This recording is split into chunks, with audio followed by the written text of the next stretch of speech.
Jacques Cartier's discoveries. Spain, Portugal, and England were all building colonies in the Americas. The King of France decided that he didn't want to be left out. When he learned about the fish-filled waters around Newfoundland, he ordered a French explorer named Jacques Cartier to go find out more about this new land. In 1534, Jacques Cartier set off to claim some of the new land for France. But Cartier had another plan in mind as well. He still wanted to find a way to China.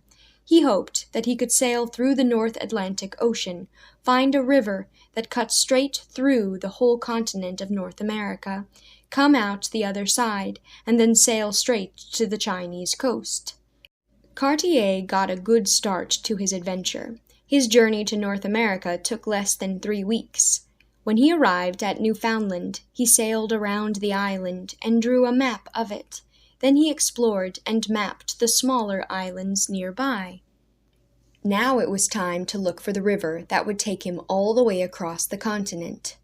Cartier sailed past Newfoundland into the waters that we now call the Gulf of St. Lawrence. He discovered that these waters ended in a river that seemed to wind straight into North America. Could this be the river that flowed through the continent? Perhaps it was. But before Cartier could explore this river, he had to make friends with the Native Americans who lived nearby.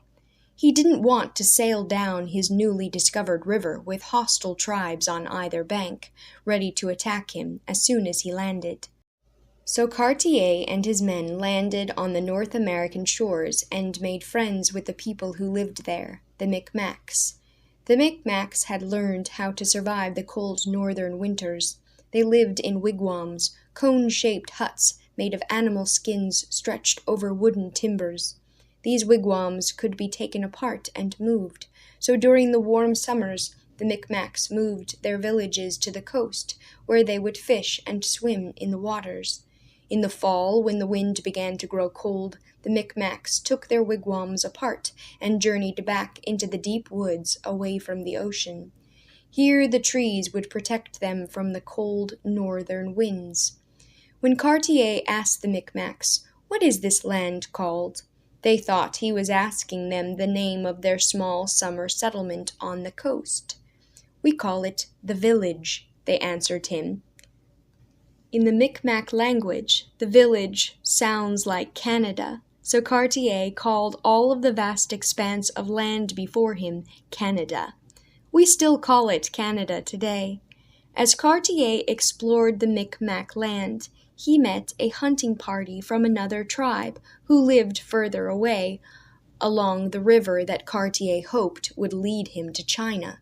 This tribe was called the Hurons. Their chief, Donnacona, and his 2 sons were part of the hunting party. When they described their home to Cartier, he wanted to sail down the river at once to see it. But winter was coming, and Cartier knew that his men might not be able to survive the Canadian cold. He decided, reluctantly, that they would return to France and come back again in the spring. But he wanted to show his new discoveries to the French king, so he asked Donnacona, "Can I take your sons back to France with me?" Donnacona didn't want his 2 boys to disappear into the mysterious waters beyond Newfoundland, but finally he agreed to let his sons go. They waved goodbye to their father and boarded Cartier's ship, which sailed away and vanished over the horizon.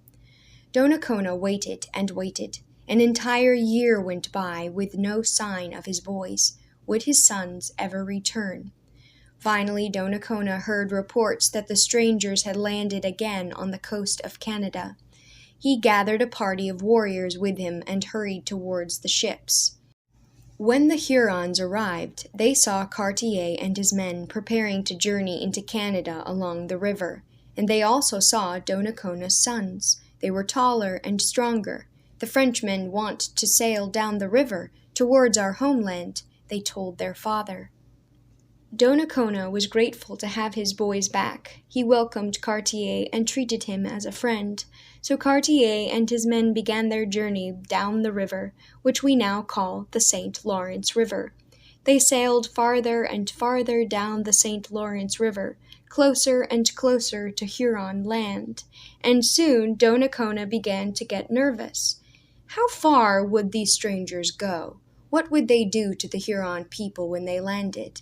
When Cartier came ashore at the Huron village where Donnacona lived and announced, "I claim this land for France," Donnacona decided that they had gone far enough.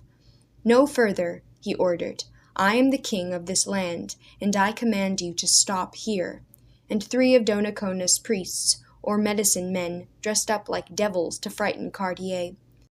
"Go no further," they warned, "or disaster will come upon you." Cartier ignored Donnacona and his priests. He boarded his ships again and went on. But soon the river began to grow shallower and narrower. Cartier watched the shores nervously. If the St. Lawrence went all the way to the Pacific, it would grow wider and deeper again.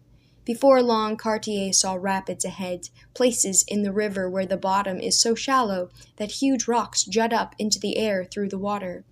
The water bubbled and frothed around this rock. Cartier knew that the river was coming to an end. St. Lawrence would not lead him to China. But he didn't want to return to France empty-handed, and he had heard that the Hurons tell tales about a rich land filled with gold and jewels farther north. So Cartier went back to Donnacona's village and kidnapped the king of the Hurons. He took him back to France to tell these tales of treasure to the French king. Donnacona died in France without ever seeing his native country again. When the French king heard the stories of a rich, mysterious northern land, he sent Cartier back for a 3rd trip. This time, Cartier found another river, lined with sparkling stones all along its banks. He was sure that he had discovered the land of jewels. But when he arrived back in France, with his boatload of treasure, the French laughed at him. The stones were worthless, common quartz, and the stories of the Hurons had just been fairy tales. Cartier, disgusted, never returned to Canada, but his journeys to Canada had shown other explorers and traders that there was much more land to discover beyond the Gulf of St. Lawrence. Soon Canadian merchants were making regular journeys to Canada, trading with the Indians for rich skins and other goods. 70 years later, the French established the first year-round colony in Canada. Today, many people who live in Canada speak French because the French-speaking settlers who came to live in this new land.